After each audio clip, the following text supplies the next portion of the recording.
حضرت امام علی رضا رضی اللہ تعالیٰ عنہ سرکار کے گھرانے کے چشم و چراغ، ان کے مزار مبارک کی عظمت اور شان دیکھو۔ حضرت محمد بن معمل رحمۃ اللہ تعالی علیہ آپ فرماتے ہیں کہ ایک کثیر تعداد میں مشاہیر یعنی محدثین کی ایک جماعت وہم اذا ذاک متوافرون، کثیر تعداد میں، فرمایا انہوں نے سفر کیا، کہاں کا؟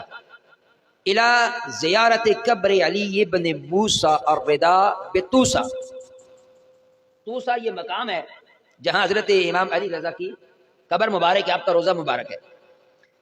اتنے زور محدثین میں کثیر وہم، بہت زیادہ محدثین، اور حضرت ابن خزیمہ کی قیادت میں انہوں نے سفر کیا، کہاں کا؟ الی زیارت قبر علی بن موسیٰ الرضا۔ کس کا ارادہ کیا؟ یہ علی بن موسیٰ الرضا یعنی امام علی رضا کی قبر کی طرف سفر کیا جو طوسا کے مقام پہ ہے، جو طوسا کے مقام پہ ہے۔ اتنے بڑے محدثین سفر کہاں کر کے جا رہے ہیں؟ حضرت امام علی رضا کی قبر کی زیارت کے لیے۔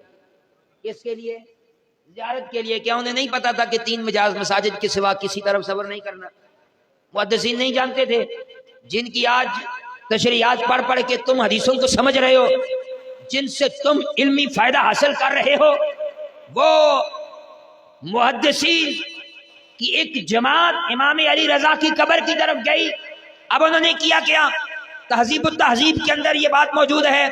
حضرت محمد بن محمل فرماتے ہیں فرأیت من تعظیم ہی، یعنی ابن خزیمہ تھا، میں نے ابن خزیمہ کو دیکھا کہ انہوں نے کیا کیا؟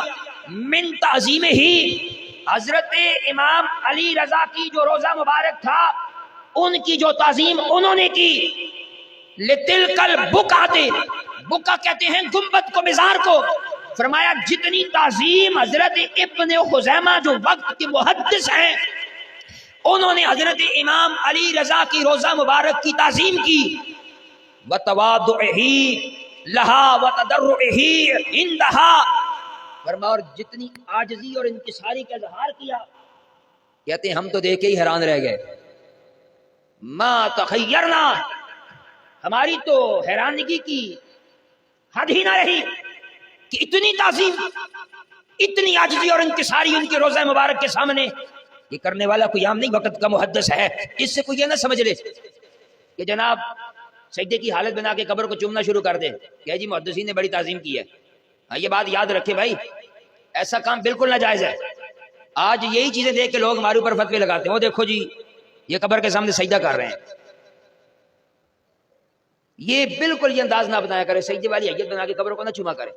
ہمارے علماء نے انداز بتایا، امام احمد رضا فاضل بریلوی کا فتاوی رضوی اٹھا کر دیکھو، آپ فرماتے ہیں جب صاحب مزار کے پاس جاؤ 4 قدم کے فاصلے پہ کھڑے ہو جاؤ، ان کے لیے فاتحہ پڑھا کرو، فاتحہ پڑھ کے ان کے لیے دعا کرو اور ان کے وسیلے سے رب سے مانگو، رب کائنات تمہارے اوپر بھی کرم فرما دے گا۔ بھئی ایسے کام کیوں کرتے ہو جس پہ لوگوں کو انگلی اٹھانے کا موقع ملے؟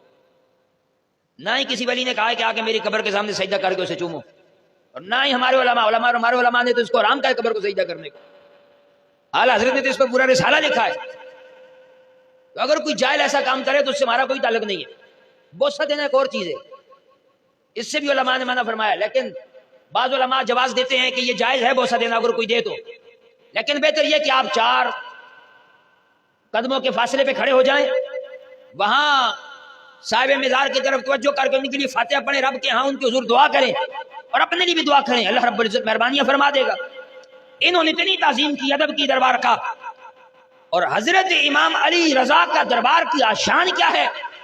حضرت ابن حبان جو کہ عظیم محدث ہیں، آپ لکھتے ہیں آپ کی وفات 354 ہجری ہے، آپ فرماتے ہیں کہ جب مجھے کوئی مشکل پیش آ جاتی، مجھے کوئی پریشانی ہوتی، جب میں طوسا کے مقام پہ تھا، ما حلت بی شدت فی وقت مقامی پہ طوسا، جب میں طوسا کے مقام پہ قیام پذیر تھا، اگر مجھے کوئی مشکل پیش آ جاتی، زرتو قبر علی رضا بن موسیٰ، میں علی رضا بن موسیٰ کے مزار مقدس کی جا کے زیارت کرتا، رضی اللہ عنہم صلوات اللہ علی جدہ وعلیہ، ان کے نانا جان پر بھی درود و سلام ہو، ان پر بھی سلام ہو، ودعوت اللہ ازالۃ عنی، فرمایا میں ان کی روضہ مبارک کے پاس کھڑے ہو کر رب سے دعا مانگتا، الا استجیب لی، فرمایا